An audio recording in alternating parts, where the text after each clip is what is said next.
If I wasn't theirs, either through birth or adoption, if I was someone else's son, they would have hated me. I know I'm foolish on many counts. It took me a long time to realize that. Them being hypocritical shouldn't reassure me the way it did. Hello everybody and welcome back to the channel, or welcome to the channel if you're new here. My name is Death by Pony. Today we're hopping back into our lives. So without further ado, let's go. Alright, I finally made it back to where I was. So, we'll continue. Some of these jobs, shivers ran through Xavier's body. I feel like I'm making a macabre, beautiful feast to celebrate a horrible mistake. Baxter chuckled at his colleague, his fellow in creating matrimonial bliss, and his match insight for when the happiest day of someone's life is not quite so happy. While I tend to believe in every pair who comes through my office, it is difficult to avoid the occasional wallow in cynicism. The wedding industry complex will do that to you. Of course. Or it would have if I hadn't already possessed a streak of pessimism when I came to relationships lasting, but we've gone down that track. Xavier's manicured lashes fluttered as they rested against the back of the booth. They sighed in relief. Relaxing time was over after 1 minute, and they tilted forward again, now assuring their efforts weren't in vain. Xavier could indulge their juicier ponderings. Hey, what bakery made that groom's cake?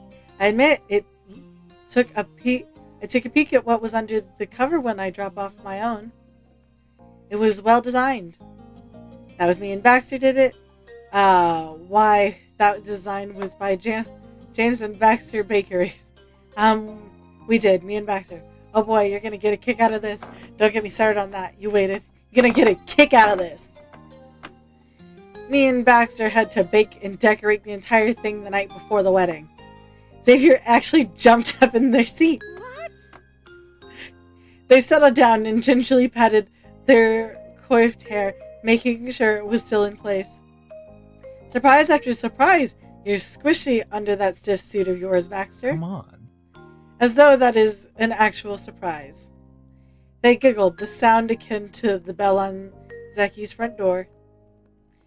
True, that part isn't. You and James baking cake is.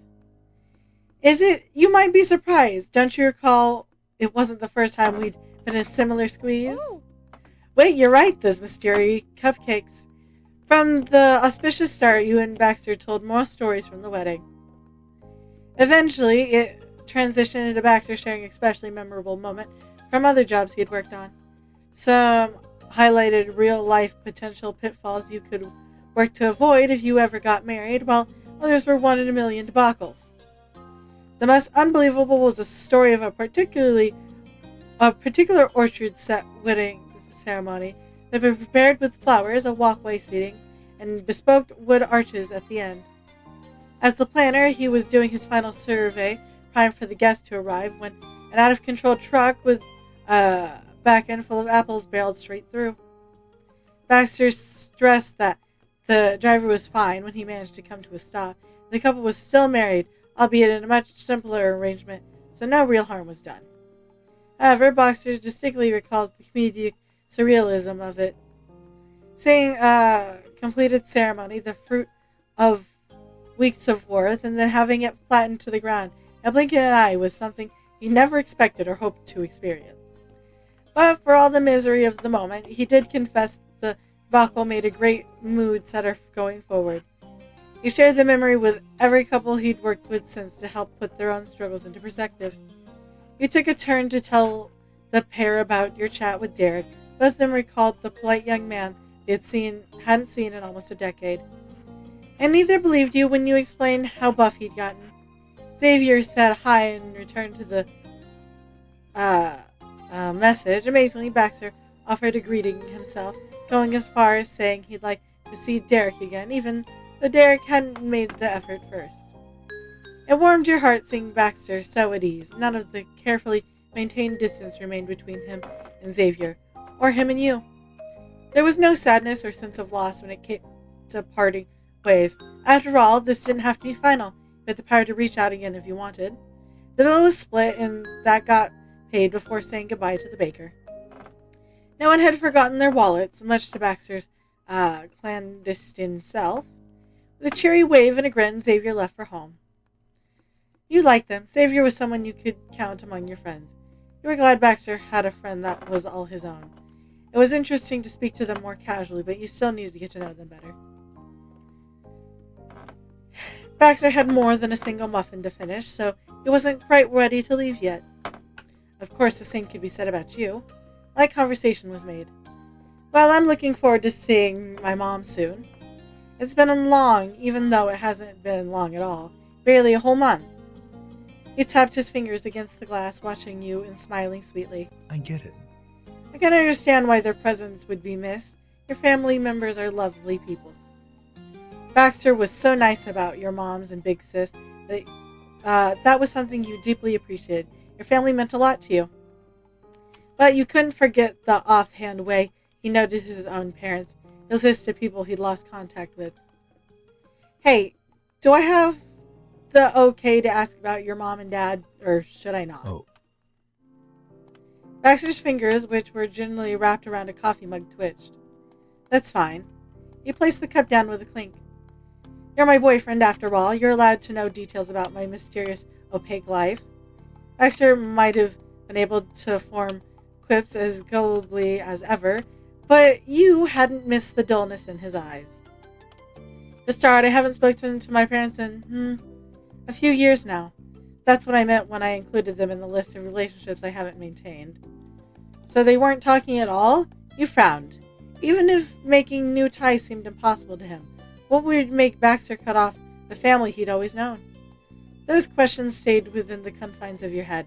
This wasn't the time to interrupt. He felt your sharp reaction and gave you a tight smile. Don't worry, it isn't a painful topic for me, exactly. Mostly I find it disappointing. Frustrating? Certainly awkward. Shifting in his seat, Baxter leaned on his elbows and angled his body towards you. Before I caused too much concern, they never done anything to intentionally hurt me. My parents have always cared for my well-being. And I can't deny how much they have done for me, all the opportunities and advantages I had because they provided them. They gave me the best they knew how, and Baxter cut himself off, raising one hand, using the other to pinch the brow of his nose. He was thoroughly unimpressed with his own ramblings. This is not as nuisance as I might be making it sound. What a novelty it would be if I could speak favorably of my own family. Can you imagine? That's not the case, however. Dark brown eyes stared into yours, as serious, unmovable as they were whenever he deemed the listener to grasp the depth of the chasm between him and them. What I'm trying to say is that my parents are, on the whole, good to me, and they do love me as their child whom they raised for nearly 2 decades. Just as I still feel compelled to give them credit for the memorandum, I'm certain they're telling their acquaintances endless excuses for I am so distant and unagreeable with them. They haven't given up on me in their own way. But all that does not make them good people. I can assure you that because they are not good people. I'm merely a rare exception to their unpleasantness. My parents are selfish. They're sheltered, even as adults. For example, you, James Todd, are, well, my absolute ideal. I'm in love with you. The warmth in Baxter's voice when he described you burned into a bitter ash. But I doubt that they could understand. I swear. Based on quite colorful variety of factors. Baxter suddenly raised his voice and arms, almost knocking over his own cherished coffee. And their nonsense priorities or concerns are what my parents are expected from me.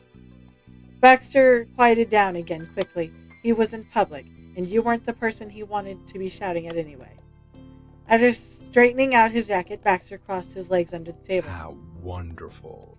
How ironic that I can finally see the silver lining of my lifelong struggles thanks to them.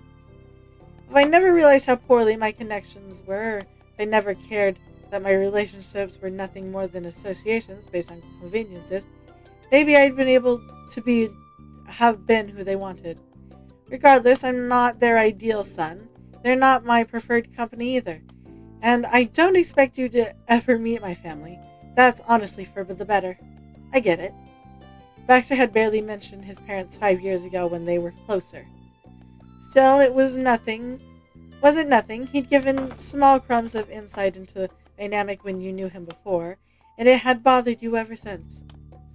When you were teens, Baxter laughed off every concerning line about his family, knowing how the story ended changed the way you saw those early chapters.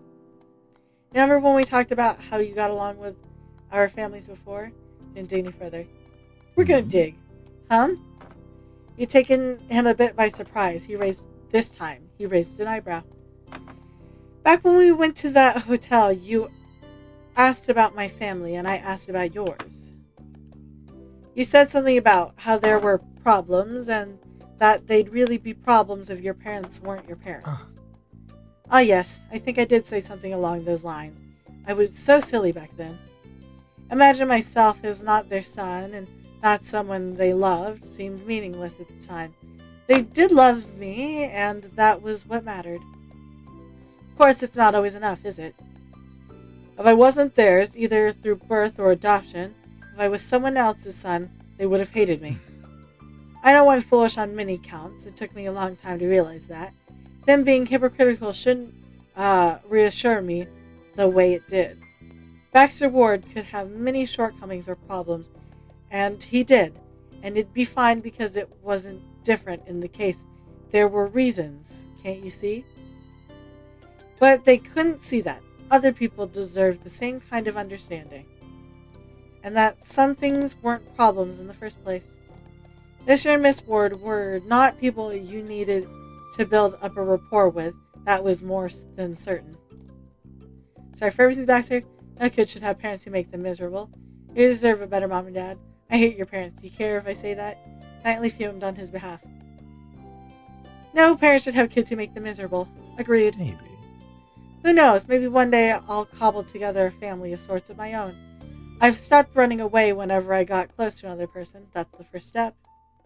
Place a hand over his. Put a hand on his shoulder. You wrapped him around you. I'm here for you. Hand over his.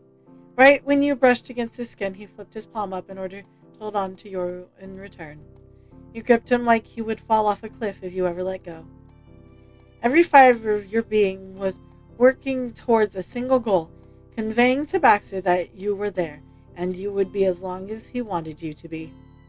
Baxter whispered gently, and you knew the sentiment got through. That's sweet. You're very kind. Though rest assured, I'm not as heartbroken over my lack of familial bonds as you would be if you became estranged with yours. There wasn't much to lose. While I could wish it was different, it never has been. I'd only be theorizing about pointless what-ifs. And with the circumstances I have, not interacting with my parents remains preferable over the stress that came with having them around. Honestly, I'm happy with the way my life is right now than I have been at any other time. I can stand on my own 2 feet, I understand myself better, I have friends. I have you again. So I would only hope you can be glad for how far I've come, rather than sad that we're hurdles to overcome. Managing a smile, you gave him an answer from the heart. If you're happy, I'm happy. You've done a good job, Baxter. Why, thank you. For a moment, you connected with one another, genuinely, sincerely, and wholly. That was until his ever-familiar Cheshire cat grin took center stage. so And at the very least, I can be grateful that I don't distinctly feel my eyeballs inside my head. Despite yourself, you laughed. It was a completely unexpected reference. Baxter used the opening to continue reminiscing about what happened the day he invited you out for a drink so long ago. It was intentional. He didn't want to linger on the heavy topics of his family, but it wasn't forced. Baxter didn't have to pretend he was doing well. It was true. He could carry on with his head held high, and you'd get to be there from then on. It was something to be glad about. Soon the time to move forward did arrive. There were other adventures to be had. He and Baxter hopped in his car once again. The cafe disappeared behind you. Tiny tourist town came into view as the sun began to set. Baxter's car came to a stop along the side of the street. It was a shame. It was the same spot he usually had when he was a tourist. It already felt good to be back. You were energized, downright perky. Things had finally come full circle. You climbed out and strolled down the road to your childhood home. Now, my wonderful and forgiving James, Baxter spoke haltingly. Are you sure? Are you positive this isn't going to be an unwelcome intrusion? I'm not saying this because I prefer to hide from my past. I'm done with that. But I think we should give your parents space if they need it. It's not, I promise. Sorry, Baxter, it's too late to back out now. It should be fine. They might tease you, but that's normal. You nodded surely. You shrugged non-communicatively. Very well. They might tease you. Very well. He accepted his fate. This already hadn't been his week, avoiding embarrassment-wise. What was one more egg on the face? When you reached the door, you rang the obscured bell. After only a minute, it flew open. There was your ma, sporting her new shorter haircut and beaming with expectation. She wasn't disappointed by what she saw. Bam! James is here! She shouted the announcement down the side hall before speaking to you face to face. Hello, please come in. You were ushered inside just like that. Ma kicked the door shut behind you, all with the back of her heel, as Mom ambled along to the entryway. Hello. We've got a real party today. Mom was looking chipper with her retired English professor outfit she had on. You gave them a wave. You took their hands in yours. I'm a hugger. We already know this. 4 arms wrapped around you in response. You squished together in a Todd family love fest. You were never old enough for them to stop fawning over you. Hi, Moms. I miss you. I'm so happy to see you. Yep, I'm back. You smiled in return. I'm so happy to see you. Hi there, kiddo. Thanks for taking the time to swing by. Yes, welcome home, sweetie, and hello to you, too. Ma pointed her face directly towards Baxter. It got full force of her cheer. I'm surprised James found someone he wanted to bring home. I imagine he'd spent the time with the usual faces. It's just a short trip. That's fantastic. But it's not a bad thing. It's lovely he's meeting new friends. My name is Noelian, and I'm Pamela. Nice to meet ya. An awkward chuckle came from Baxter. They didn't recognize him. Sure, he'd lost his iconic sense of style. There were plenty of recognizable Baxterisms left.